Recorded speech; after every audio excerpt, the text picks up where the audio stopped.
Hello viewer, welcome back to our channel Maths Zone with PP. मैं संजीव कुमार आज आपको class 12 की समष्टि अर्थशास्त्र की चैप्टर 7 जो समग्र मांग, समग्र पूर्ति एवं संबंधित अवधारणाएं हैं उसकी मैं आज डिटेल जानकारी देता हूं। तो आइए स्टार्ट होते हैं अब। तो आज की क्लास में चित्र 7.6 में बचत फलन रैखिक है जहां MPC 0.2 है।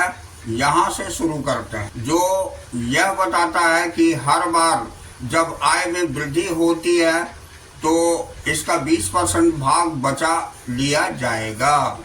तो आइए इसे हम तालिका में समझते हैं। तो तालिका में ये दिया हुआ है APS यानी औसत बचत प्रवृत्ति तथा MPS जिसे हम सीमांत बचत प्रवृत्ति बोलते हैं। इसको हम कैसे समझते हैं ये देखेंगे।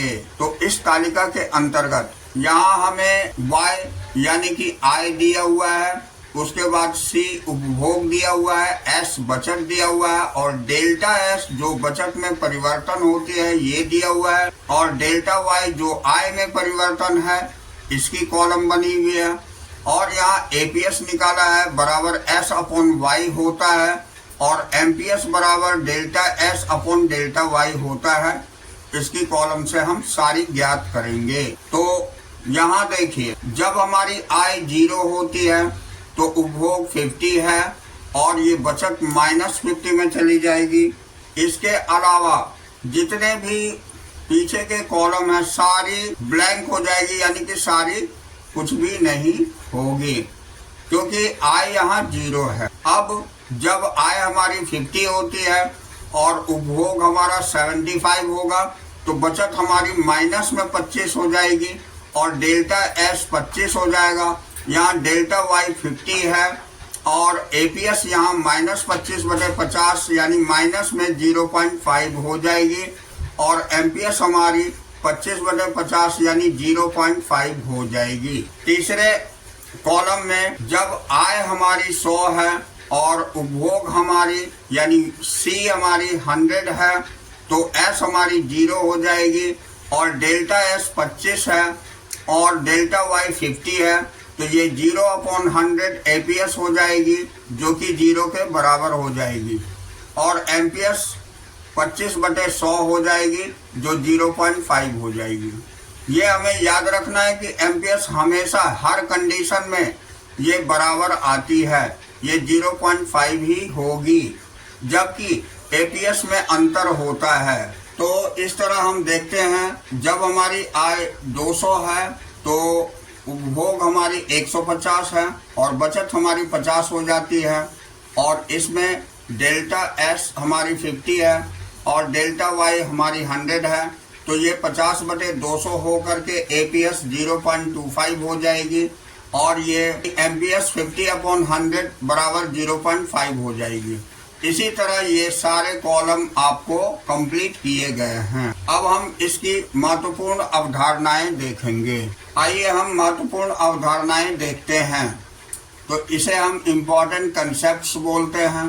तो APS से संबंधित अवलोकन हम देखेंगे। यहाँ ऑब्जर्वेशन रिलेटेड टू APS है। तो यहाँ पहली पॉइंट है कि APS कभी भी एक अथवा एक से अधिक नहीं हो सकती। ये हमें ध्यान रखनी है कि APS कभी भी एक अथवा एक से अधिक नहीं हो सकती क्योंकि बचत कभी भी आय के बराबर अथवा आय से अधिक नहीं हो सकती। इसलिए C का कुछ न्यूनतम स्तर सदैव होता है। यहाँ दूसरी पॉइंट है APS बराबर 0 होगी जब बचत S बराबर 0 होगी। तीसरी पॉइंट है APS ऋणात्मक होती है जब S ऋणात्मक हो या जब C is greater than Y। अब अगली पॉइंट, अर्थव्यवस्था में आय के स्तर में वृद्धि होने पर APS में भी वृद्धि होती है। तो ये हम APS से संबंधित अवलोकन देखें।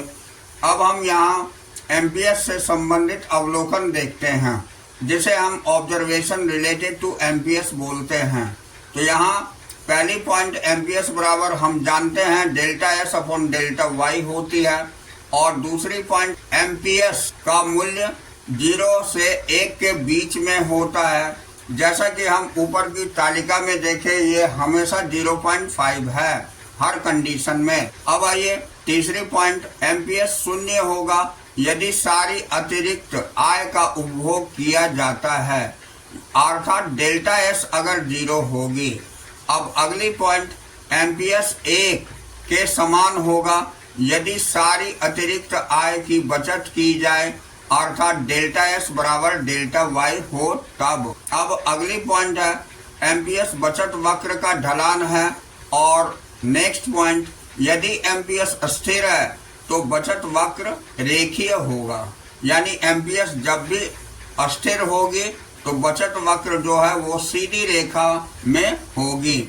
आइए अब हम आगे देखेंगे एपीएस तथा एमपीएस की गणना से संबंधित कुछ संख्यात्मक उदाहरण नीचे दिए गए हैं, जिसे आप आसानी से कर सकते हैं। ये सारे आप आराम से कर सकते। अब हम अगली टॉपिक, जो हमारी एस फलन का बीजगणितीय प्रस्तुतिकरण है, जिसे हम algebraic presentation of S function बोलते हैं, तो इसकी डिटेल जानकारी लेते हैं। तो बीजगणितीय रूप में एस फलन को इस प्रकार निर्दिष्ट किया जाता है, यानी एस बराबर होता है minus C bar plus 1 minus B into Y. तो ये हमारी फॉर्मूला होती है जिससे कि आप एस फलन निकाल सकते हैं। अब हम पॉइंट में आते हैं, तो माइनस सी बार यहाँ वाई बराबर 0 होने पर एस के मूल्य को दर्शाता है, सी बार सी के मूल्य को दर्शाता है जब y बराबर 0 हो। तदनुसार माइनस सी एस के मूल्य को दर्शाता है जब y बराबर 0 है। अतः जब c बराबर 20 और माइनस सी बराबर माइनस 20 जो कि s का मूल्य है, तब y बराबर 0 होगी। अब अगली पॉइंट, 1 माइनस बी बराबर एमपीएस होती है। यह उस दर को व्यक्त करता है जिस पर y में परिवर्तन के फलस्वरूप S परिवर्तित होता है। एमपीएस बराबर 1 माइनस बी, जहाँ b बराबर एमपीएस क्यों होता है, क्योंकि एमपीसी प्लस एमपीएस बराबर 1 होता है। यानी विस्तार के लिए हम अगले खंड में देखेंगे। अब अगली पॉइंट, प्राचल y आय को दर्शाता है। अतः यदि फलन ज्ञात हो तो एस फलन के समीकरण को सी फलन में से व्युत्पन्न किया जा सकता है, जो इस प्रकार है, यानी सी बराबर 20 प्लस 0.8 वाई, यहाँ सी फलन है, और एस बराबर माइनस 20 प्लस 1 माइनस 0.8 वाई, यहाँ सी फलन से व्युत्पन्न किया एस फलन है। तो एस बराबर माइनस 20 या प्लस 0.2 वाई हो जाएगी। यहाँ S का वह मूल्य है जो y बराबर 0 और C के मूल्य यानी बराबर 20 के अनुरूप है जब y बराबर 0 है। और यहाँ पर 0.2 जो है यह एमपीएस का मूल्य है जब एमपीसी का मूल्य 0.8 है। तो ये इस फॉर्मूले से हम C फलन से S फलन का व्युत्पन्न कर सकते हैं, अर्थात निकाल सकते हैं। अब हम अगले पॉइंट, सी फलन से एस फलन की व्युत्पत्ति रेखा चित्रीय उदाहरण देखेंगे, जिसे हम derivation of S function from C function बोलते हैं। ये डायग्रामेटिक इलस्ट्रेशंस है। आइए इसकी डिटेल जानकारी लेते हैं। तो यहाँ देखिए, चित्र में दिखाया गया है सी फलन से एस फलन की व्युत्पत्ति को प्रकट करता है। यहाँ ग्राफ में हम एक्स एक्सिस पर y यानी इनकम रखते हैं, जिसे हम जीडीपी बोल सकते हैं, और y अक्ष पर c यानी कंजम्पशन रखे हैं। तो इसकी वैल्यू यहाँ 50, y की वैल्यू 50, 100 और 150 है, जबकि आपको कंजम्पशन की वैल्यू हमने 20, 40, 60, 80 यानी 20-20 की डिफरेंस में 160 तक लिया है। ये आपको डाटा सेट इससे बनाई गई है।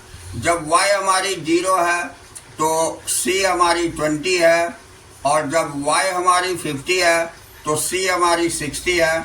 जब y 100 है तो c भी 100 है, और जब y 150 है तो c 140 है। तो यहाँ देखिए, इस ग्राफ से ये व्यक्त होता है, ये y की जो ग्राफ है ये 45 डिग्री एंगल पर स्ट्रेट लाइन जाएगी ये मूल बिंदु से, जबकि c की ग्राफ हमारी 20 से स्टार्ट होकर के ये आपको जाएगी, जो कि ये y को B पॉइंट पर काटती है और ये इनकम की 100 और कंजम्पशन भी जहां 100 है उस पॉइंट पर ये ब्रेक इवन पॉइंट कहलाती है, जहां C और Y बराबर होती है। यहाँ MPC 0.8 ली हुई है। अब हम आपको इसका अवलोकन दिखाते हैं। तो इसके अवलोकन में दिया हुआ है S फलन -20 से आरंभ होती है, क्योंकि C फलन +20 से आरंभ होता है। यह दर्शाता है कि जब y बराबर 0 होगी तो C बराबर 20, तब S अवश्य ही -20 के बराबर होगा। दूसरी पॉइंट है कि S बराबर 0 जब y बराबर 100 है, क्योंकि C बराबर y जब y बराबर 100 है। कहने का मतलब हो गया कि ये आपको ब्रेक इवन पॉइंट्स को दर्शाता है जहां C और y बराबर होती है। अब अगली पॉइंट, S फलन एक रेखीय फलन है, क्योंकि S रेखा एक सीधी रेखा है जो बाएं से दाएं, नीचे से ऊपर की ओर है। अब यहाँ पर देखिए, इससे संबंधित दूसरी ग्राफ भी हम देख लेते हैं। दूसरी ग्राफ में ये x अक्ष पर इनकम को ही रखा गया है, जिसे जीडीपी बोलते हैं, और y अक्ष पर सेविंग को रखा गया है। इसके अंतर्गत ये जो आपको सेविंग की लाइन दिखाई गई है, ये -20 से होकर के यहाँ 0 पर काट रही है, और इसे ही हम ब्रेक इवन पॉइंट्स बोलते हैं, जो आगे ये 150 में आकर के डेल्टा S जो है हमारी 10 हो जाती है। तो ये इस डाटा की आपको ग्राफ बनी हुई है, जहां y 0 है तो S आपकी -20 हो जाएगी, और y हमारी जब 50 हो जाती है तो S हमारी -10 हो जाएगी। जब y हमारी 100 है तो S हमारी 0 हो जाएगी, और जब मतलब y हमारी 150 है तो S हमारी +10 हो जाती है। तो यहाँ पर ये क्लियर दिखाया गया है कि MPS बराबर 1 - MPC होती है, इसलिए ये 1 - 0.8 बराबर 0.2 हो जाएगी। तो ये हम C फलन से S फलन की व्युत्पत्ति ग्राफिकली देखें कि ग्राफ से कैसे कर सकते हैं। अब आइए यहाँ हम देखते हैं, हमें 3 बातों का ध्यान देना चाहिए। ये बहुत ही इम्पोर्टेंट है S फलन और C फलन के बीच में। तो पहली पॉइंट हम देखते हैं, S रेखा उस बिंदु से आरंभ होती है जो S बार के मूल्य को प्रकट करती है, और S बार का मूल्य C बार के मूल्य के बराबर है, परंतु ऋणात्मक चिन्ह के साथ। अतः चित्र 7.7b में S बराबर -20 से आरंभ होती है, क्योंकि C रेखा +20 से आरंभ होती है। अब दूसरी पॉइंट में ये ध्यान देने वाली बात है, S रेखा X अक्ष को काटती है जब C बराबर Y होती है। इस प्रकार S बराबर 0, अतः चित्र 7.7b में S रेखा X अक्ष को काटती है, जहां C बराबर Y 100 होता है, और इस प्रकार S बराबर 0 होती है। तीसरी पॉइंट हमें ध्यान देने वाली ये है कि S रेखा का ढलान 1 - C रेखा के ढलान के बराबर है। अतः 7.7a और 7.7b में जबकि C रेखा का ढलान 0.8 है और S रेखा का ढलान 1 - 0.8 जो कि 0.2 है। तो नोट करें, MPS बराबर 1 - MPC होती है। ये फॉर्मूला ध्यान में रखेंगे। अब बचत फलन की गणना से संबंधित कुछ संख्यात्मक उदाहरण नीचे दिए गए हैं, जो कि आप इस फॉर्मूला के आधार पर भी कर सकते हैं। ये सारे एग्जाम्पल आप देख करके आराम से S फलन का ढलान निकाल सकते हैं। तो आइए हम मेन पॉइंट्स में आते हैं। अब यहाँ अगली पॉइंट हमें दिया हुआ है, उपभोग प्रवृत्ति तथा बचत प्रवृत्ति के बीच संबंध, यानी relationship between propensity to consume and propensity to save. तो इसकी डिटेल जानकारी लेते हैं। तो इसमें पहला पॉइंट उपभोग प्रवृत्ति तथा बचत प्रवृत्ति के बीच संबंध दर्शाने के लिए समीकरणों का प्रयोग दिया हुआ है, जिसे हम using equation to express the relationship between propensity to consume and propensity to save कहते हैं। तो आइए इसकी डिटेल जानकारी लेते हैं। यहाँ हमारी पहली पॉइंट है, उपभोग प्रवृत्ति से अभिप्राय उपभोग C तथा आय Y के बीच के अनुपात से है, यानी propensity to consume refers to the ratio between consumption and income Y। इसके दो पहलू हैं, जैसा कि पहले बताया जा चुका है कि APS बराबर C/Y होती है, जिसे हम औसत उपभोग प्रवृत्ति बोलते हैं, और MPS बराबर डेल्टा C/डेल्टा Y होती है, जिसे हम सीमांत उपभोग प्रवृत्ति बोलते हैं। अब दूसरी पॉइंट है हमारी, बचत प्रवृत्ति से अभिप्राय बचत S तथा आय Y के बीच के अनुपात से है, यानी propensity to save refers to the ratio between saving and income. इसके भी दो पहलू हैं, यानी APS बराबर S/Y होती है, औसत बचत प्रवृत्ति कहलाती है, और MPS बराबर डेल्टा S/डेल्टा Y होती है, जिसे हम सीमांत बचत प्रवृत्ति कहते हैं। अब हम अगली पॉइंट देखते हैं। तो उपभोग प्रवृत्ति तथा बचत प्रवृत्ति के बीच संबंध को निम्नलिखित समीकरण के रूप में व्यक्त किया गया है, यानी -APC प्लस APS बराबर 1 होती है, क्योंकि आय Y का या तो उपभोग किया जाता है या बचत की जाती है। अब -MPC प्लस MPS बराबर भी 1 होती है, क्योंकि अतिरिक्त आय Y का तो उपभोग किया जाता है या बचत की जाती है। तो इन समीकरणों की व्याख्या एवं प्रमाण इस प्रकार है, जैसा कि हम देखते हैं APC प्लस APS बराबर 1 सदैव होता है, क्योंकि यदि कुल आय का जैसे 1/2 भाग खर्च हो जाता है, जो कुल आय का बाकी आधा भाग यानी 1/2 अवश्य ही बचेगा। तो या यदि कुल आय का 3/4 भाग खर्च हो जाता है, तो कुल आय का 1/4 भाग अवश्य ही बचेगा। साधारणतः क्योंकि Y बराबर C प्लस S होती है। बीज गणितीय रूप से इसे निम्न प्रकार से प्रमाणित किया जाता है। हम जानते हैं कि APC बराबर C/Y होती है और APS बराबर S/Y होती है। हम यह भी जानते हैं कि Y बराबर C प्लस S होती है, इसलिए APC प्लस APS बराबर आप लिख सकते हैं C/Y प्लस S/Y बराबर C प्लस S/Y, और C प्लस S Y हो जाती है, तो Y/Y ये कट करके 1 हो जाती है। ये इसके प्रमाण हैं। अतः हम कह सकते हैं APC प्लस APS बराबर 1 सदैव होता है। ये ध्यान रखने की बात है, और ये फॉर्मूला भी है बहुत ही महत्वपूर्ण, इसे आप ध्यान में रखेंगे। अब इसी प्रकार हम MPC और MPS के बीच संबंध देखते हैं। तो MPC प्लस MPS बराबर 1 सदैव होता है। यह इसलिए क्योंकि यदि अतिरिक्त आय का आधा भाग खर्च हो जाता है, तो अतिरिक्त आय का बाकी आधा भाग अवश्य ही बचेगा, या अतिरिक्त आय का 3/4 भाग खर्च होता है, तो अतिरिक्त आय का 1/4 भाग अवश्य ही बचेगा। साधारणतया क्योंकि डेल्टा Y बराबर delta C plus delta S होती है। अब बीजगणितीय रूप से इसे निम्न प्रकार से प्रमाणित किया जा सकता है।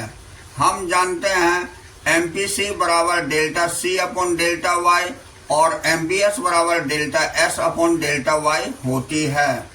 हम यह भी जानते हैं कि डेल्टा Y बराबर delta C plus delta S होता है, इसलिए MPC प्लस MPS बराबर डेल्टा C/डेल्टा Y प्लस डेल्टा S/डेल्टा Y लिख सकते हैं। अगर हम इसे LCM ले लें तो डेल्टा Y अपॉन हो जाएगी delta C plus delta S की, तो ये delta Y upon delta Y हो जाती है, जो कट करके 1 हो जाएगी। तो हम कह सकते हैं MPC प्लस MPS बराबर 1 सदैव होता है। ये भी ध्यान रखने की बात। अब आइए, अब हम तालिका देखते हैं जिसमें एपीसी, एमपीसी, एपीएस और एमपीएस की तुलनात्मक सारणी दिए हुए हैं। ये बहुत ही महत्वपूर्ण तालिका है। इससे जो है क्वेश्चंस पूछे जाते हैं। ये क्वेश्चंस तुलनात्मक वर्णन के लिए पूछी जाती हैं। तो यहाँ comparative table of APC, MPC, APS और एमपीएस दिए हुए हैं। तो आइए इसकी अंतर का आधार देखते हैं, जो कि यहाँ पहली कॉलम में दिया हुआ है। उसके बाद एपीसी, एमपीसी और एपीएस, एमपीएस दिया हुआ है। तो आइए इसकी डिटेल जानकारी लेते हैं। तो पहली पॉइंट है इसका अर्थ। तो एपीसी का अर्थ है इससे अभिप्राय कुल उपभोग या कुल आय के बीच के अनुपात से है, जबकि एमपीसी इससे अभिप्राय उपभोग में परिवर्तन, अतिरिक्त उपभोग तथा आय में परिवर्तन यानी अतिरिक्त आय के बीच अनुपात से है। अब एपीएस क्या होती है? तो इससे अभिप्राय कुल बचत तथा कुल आय के बीच अनुपात से है। अब एमपीएस इससे अभिप्राय बचत में परिवर्तन, अतिरिक्त बचत जिसे बोलते हैं, तथा आय में परिवर्तन जिसे अतिरिक्त आय बोलते हैं, इसके बीच के अनुपात से है। यानी आप सूत्र में देख सकते हैं, सूत्र में ये दिया हुआ है एपीसी का C/Y होता है, जबकि एमपीसी बराबर डेल्टा C/डेल्टा Y होता है, और एपीएस आपको S/Y होता है, जबकि एमपीएस आपको डेल्टा S/डेल्टा Y होता है। अब संख्यात्मक उदाहरण के आधार पर हम देखते हैं अनुसूची के माध्यम से। केस 1 में अगर आपकी Y 0 है और C 50 है तो S -50 हो जाएगी, बाकी सारे नील हो जाएंगे। दूसरी केस में अगर Y आपकी 50 है और C आपकी 75 है तो S -25 हो जाएगी। यहाँ डेल्टा Y जो है वो 50 हो जाएगी और डेल्टा C 25, तो यहाँ डेल्टा S 25 हो जाएगी। APC निकालेंगे तो ये 1.5 होगी और MPC आपकी 0.5 हो जाएगी, और APS -0.5 होगी और MPS 0.5 हो जाएगी। तो इस सारे कंडीशंस में अब तीसरे कंडीशन, चौथे और पांचवें कंडीशन में हम क्या देख रहे हैं कि एपीसी जो है ये आपको पहली केस में 1.5, दूसरी केस में 1, तीसरी केस में 0.75 और चौथी केस में 0.67 है, जबकि एमपीएस आपकी 0.5 सारे केसेस में है। यानी एमपीसी आपकी स्थिर है। अब एपीसी भी आप देखिए, ये माइनस में पहली केस में 0.5 है, दूसरी केस में 0 है, तीसरी केस में 0.25 है, चौथी केस में 0.33 है, जबकि आपको एमपीएस दिखाया गया है ये 0.5 सारे केसेस में है, यानी एमपीएस भी स्थिर है। तो इस कंडीशन में स्थिति 5 में एपीसी बराबर 0.67 दिखाई गई है। पांचवी कंडीशन में ही एमपीसी बराबर 0.5 दिखाई गई है, एपीएस जो है ये 0.33 दिखाई गई है और एमपीएस आपकी 0.5 दिखाई गई है। ये सारे इसी तरह से हम निकाल सकते हैं। अब देखिए, अब हम अगली पॉइंट रेखा चित्र यानी डायग्राम देखते हैं।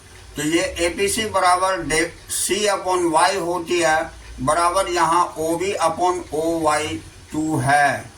यहाँ OB आपकी ये पॉइंट O से B तक है, ये आपकी कंजम्पशन है, और OY2 ये आपकी इनकम है। तो C/Y बराबर हम ये लिख सकते हैं, ये ग्राफ में रिप्रेजेंट कर सकते हैं। अब यहाँ एमपीसी बराबर इसी तरह देखेंगे, डेल्टा C/डेल्टा Y होती है, यहाँ BA/Y1 Y2 है। तो यहाँ देखिए आपको डेल्टा C इस OB में OA अगर हम माइनस कर देंगे तो ये हमारी डेल्टा C निकल जाएगी, और ये OY2 में OY1 माइनस करेंगे तो ये हमारी डेल्टा Y निकल जाएगी। इसको हम रिप्रेजेंट कर सकते हैं। इसी प्रकार ग्राफ के द्वारा हम सेविंग के अंतर्गत एपीएस जब निकालेंगे तो ये S/Y होती है, जैसा कि हम जानते हैं। तो इस ग्राफ को अब OE अपॉन OY1 कह सकते हैं। तो ये OE आपकी सेविंग है और ये OY1 आपकी इनकम है, तो इससे रिप्रेजेंट कर सकते हैं।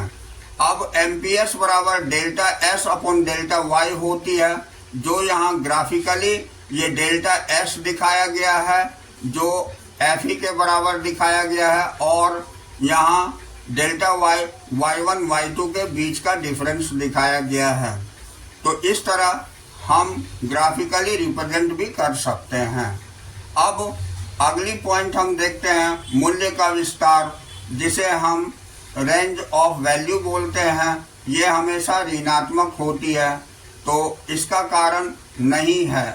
तो कारण है कि आय के शून्य होने पर भी उपभोग का कुछ न्यूनतम स्तर सदैव होता है। अब दूसरा है कि मूल्य का विस्तार इसमें भी नहीं होता है। कारण है डेल्टा C सदैव डेल्टा Y का एक धनात्मक घटक होता है। अब मूल्य का विस्तार ये APS में हाँ होता है। इसका कारण है कि C always greater than Y, यानी C हमेशा ज्यादा होती है Y से। अब चौथा, MPS में मूल्य का विस्तार नहीं होता है। इसका कारण है कि डेल्टा S सदैव डेल्टा Y का एक धनात्मक घटक होता है। अब यहाँ पर हम कारण स्पष्ट देखते हैं। अब जीरो में देखते हैं। अगर जीरो में होगा तो कारण आय के शून्य होने पर भी उपभोग का कुछ न्यूनतम स्तर सदैव होता है। अब इसमें हाँ है, क्योंकि डेल्टा S डेल्टा Y के बराबर होता है, और इसमें भी हाँ है जब C बराबर Y होता है, और इसमें भी हाँ है क्योंकि डेल्टा C बराबर डेल्टा Y होता है। अब एक होने से जहाँ हाँ होता है जब C Y के बराबर होता है, और जब डेल्टा C Y के बराबर होता है तो भी होता है।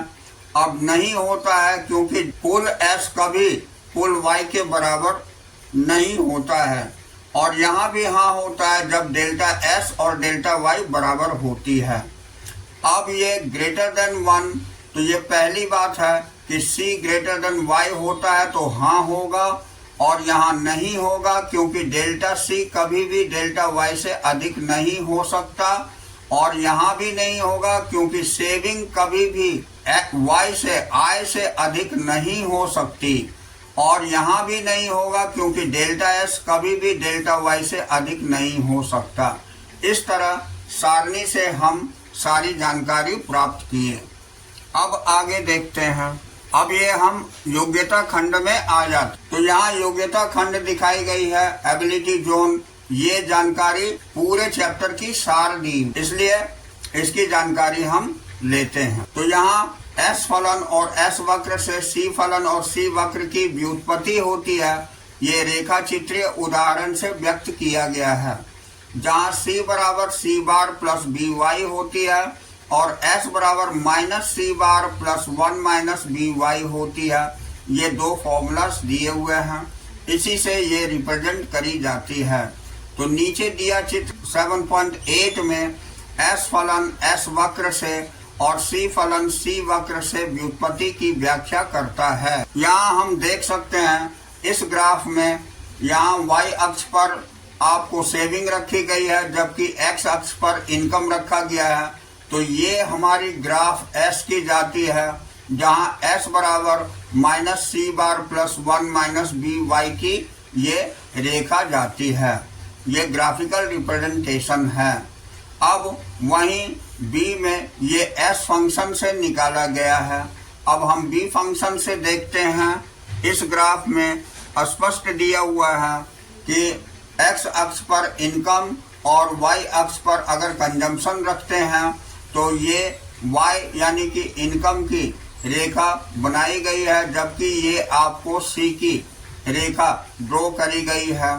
यहाँ पर P पॉइंट, जबकि आपकी इनकम 0 होती है तो भी खर्च कुछ न कुछ होती है, इसलिए ये P पॉइंट से जाती है। यहाँ पर C बराबर C बार प्लस BY की रेखा दिखाई गई है, जो दोनों ही रेखाएं आपको Q बिंदु पर मिलती है, जहाँ Y बराबर C होती है। तो अब इसका हम अवलोकन देखेंगे। तो अवलोकन के अंतर्गत पहली पॉइंट है सी फलन आपको चित्र 7.8 बी की एस फलन चित्र 7.8 ए से व्युत्पत्ति की गई है निम्नलिखित कदम लेकर स्टेप वाइज। पहला कदम होता है माइनस सी बार ऋणात्मक बचत को व्यक्त करता है जब y बराबर 0 होती है और यह माइनस OP के बराबर है। इसके अनुरूप सी बार OP उपभोग जब y बराबर 0 के बराबर होगा। अतः P C फलन के अतिरिक्त बिंदु को हो जाता है जब y बराबर 0 होती है। दूसरी स्टेप में जब s बराबर 0 होगी, चित्र 7.8 ए में दिखाई गई है इस बिंदु पर L पर, तो यहाँ C बराबर OP दिखाई गई है, OP स्टार से रिप्रेजेंट करी गई है। चित्र 7.8 बी में बिंदु Q पर है। यह दोनों रेखा चित्रों में OLI स्तर के अनुरूप है। अतः I जो है जिसे हम Y से बोलते हैं कि O से L तक की स्तर, जहां C हमेशा ज्यादा होती है Y से। अब तीसरे स्टेप में हम देखते हैं P से आरंभ करते हुए तथा बिंदु Q से गुजरते हुए हम C फलन को एक सीधी रेखा के रूप में खींचते हैं। यह रेखा स्थिर ढलान बराबर B को प्रदर्शित करता है। यह रेखा स्थिर ढलान बराबर B को दर्शाती है। यह S फलन के स्थिर ढलान 1 - B के अनुरूप है।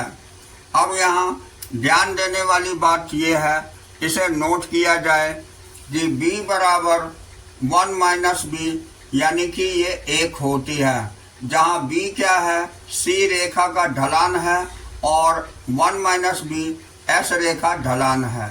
तो इस तरह हमने इस ग्राफ में देखा कि कौन से किस तरह से हम S से S वक्र से और C फलन C वक्र से व्युत्पत्ति होती है, इसकी पूरी जानकारी प्राप्त किए। तो यहाँ हमारी ये चैप्टर आज फिनिश होती है। अगले दिन फिर अगली चैप्टर में मिलेंगे। तो that's all for today. We will meet again on the next class.